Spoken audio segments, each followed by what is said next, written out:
आखिर ऐसा क्या हुआ बांग्लादेश में कि प्राइम मिनिस्टर को देश छोड़ के भागना पड़ गया और एक दूसरी कंट्री में रेफ्यूज लेनी पड़ी। মুক্তিযোদ্ধাদের নাতিপুতিরাও পাবে না, তাহলে কি রাজাকারের নাতিপুতিরা পাবে? था कि 15 साल से रूल कर रही पार्टी का कुछ ही दिनों में वजूद ही खत्म हो गया।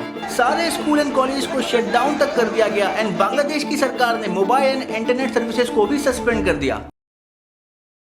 हेलो दोस्तों, पिछले महीने बांग्लादेश में भारी संख्या में स्टूडेंट्स सड़कों पर उतर आए सिर्फ एक प्रोटेस्ट करने के लिए। शुरुआत में तो ये प्रोटेस्ट काफी पीसफुल दिखाई दिए, लेकिन कुछ समय के बाद हालातों ने बड़ा हिंसक मोड़ लिया। Government has shut down all public and private universities indefinitely.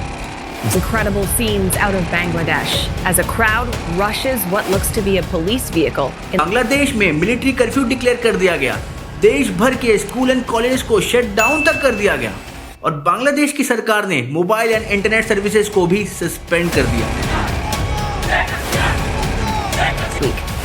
At least 25 people have been killed. Protesters are demanding an end to a quota system for public sector jobs. And violent clashes में कम से कम 440 लोग अभी तक मारे जा चुके हैं। बांग्लादेश की प्रधानमंत्री शेख हसीना को देश छोड़ के मिलिट्री जेट में भागना तक पड़ गया। आखिर क्या कारण है इन सबके पीछे? आइए समझते हैं इस पूरी सिचुएशन को विस्तार से आज की इस वीडियो में।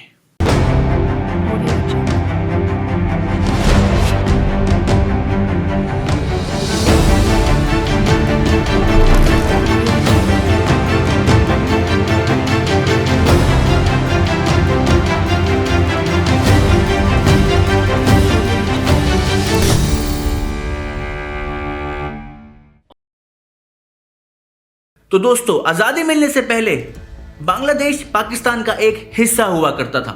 उस वक्त इसे ईस्ट पाकिस्तान कहकर बुलाया जाता था और आज के दिन के पाकिस्तान को वेस्ट पाकिस्तान कहकर बुलाया जाता था।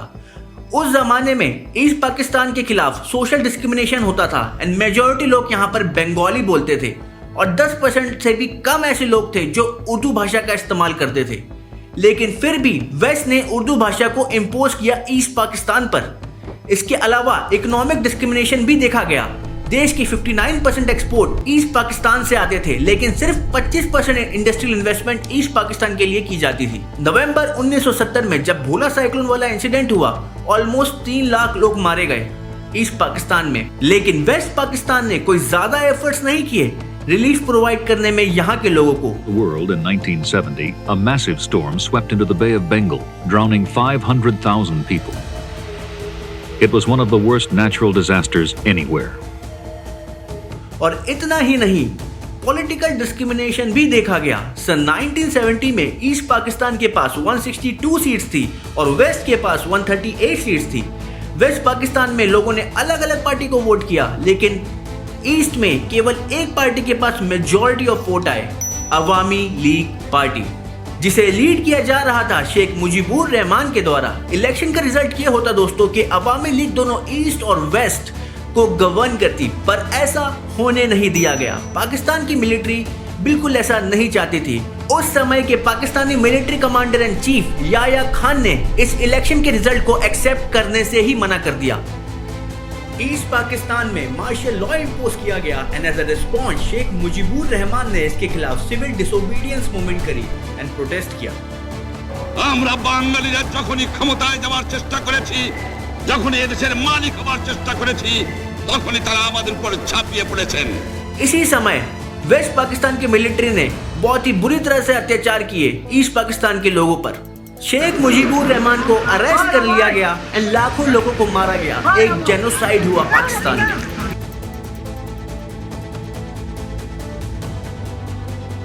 1 करोड़ लोगों को रेफ्यूज लेनी पड़ी इंडिया में and approximately 50% population east Pakistan की इंटरनली डिस्प्लेस हो गई।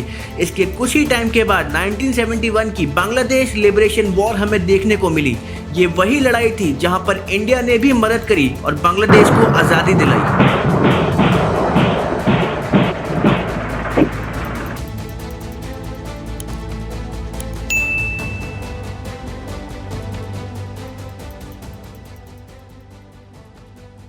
ईस्ट पाकिस्तान में जिन लोगों ने आज़ादी की लड़ाई लड़ी थी, जिनकी वजह से बांग्लादेश एक आज़ाद देश बना था, ये लोग फ्रीडम फाइटर्स हुए।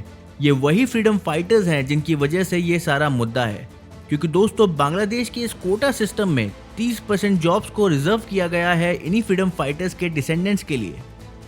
बिल्कुल सही सुना दोस्तों आपने। इसके अलावा कुछ और रिजर्वेशंस भी हैं, जैसे 10% औरतों के लिए, 10% जिला कोटा है बैकवर्ड डिस्ट्रिक्ट्स के लिए, 5% है एथनिक माइनॉरिटीज़ के लिए एंड 1% रिजर्वेशन है उन लोगों के लिए जिन्हें फिजिकल डिसेबिलिटीज़ हैं।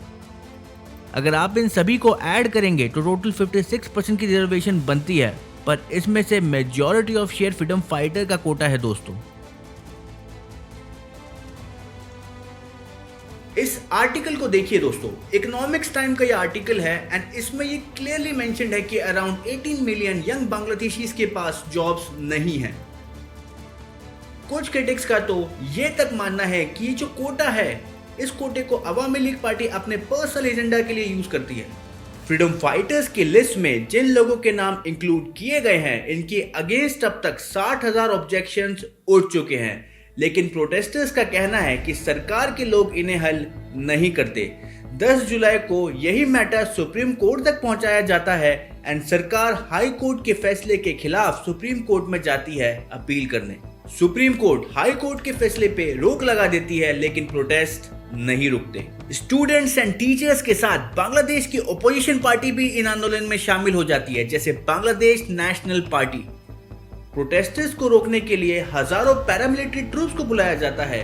पुलिस यहाँ पे tear gas, rubber bullets and sound grenade तक का इस्तेमाल करती है।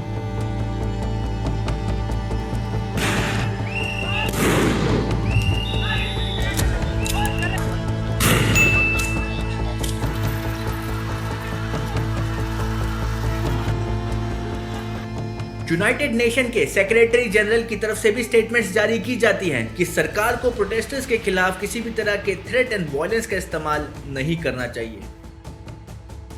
इसके अलावा प्रोटेस्टर्स एंड बांग्लादेश छात्र लीग के बीच में भी क्लैशेस देखने को मिलते हैं, जो अवामी लीग का स्टूडेंट विंग है।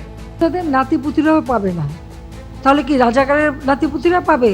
फ्रीडम फाइटर्स के ग्रैंड चिल्ड्रन को रिजर्वेशन नहीं मिलेगी तो क्या रजाकार के ग्रैंड चिल्ड्रन को रिजर्वेशन दिए जाएंगे? सिर्फ प्राइम मिनिस्टर शेख हसीना ही नहीं, बल्कि इनके social welfare minister Dipu Moni and state minister of information and broadcasting की तरफ से भी सिमिलर स्टेटमेंट्स जारी की जाती हैं। जहां तक अभी तक की बात है, अगस्त 5 को शेख हसीना और उनकी बहन शेख रिहाना बांग्लादेश एयरफोर्स के मिलिट्री एयरक्राफ्ट C-130 से इंडिया आ चुकी हैं, जहां इन्होंने लैंड किया था हिंडसन एयरबेस में, जो गाजियाबाद में है। रिपोर्ट्स का कहना है कि वो लंदन के लिए बहुत जल्द फ्लाई करेंगी, पर तब तक के लिए वो इंडिया में ही अपना शरण लेंगी। उनके देश छोड़ते ही आर्मी जनरल चीफ वकीरुज़्ज़मान ने उनके रेजिग्नेशन को लाइव टीवी पे एड्रेस किया एंड बताया कि एक इंटरिम गवर्नमेंट को फॉर्म किया जाएगा एंड वो ऑलरेडी मेजर पॉलिटिकल पार्टीज के साथ टच में हैं।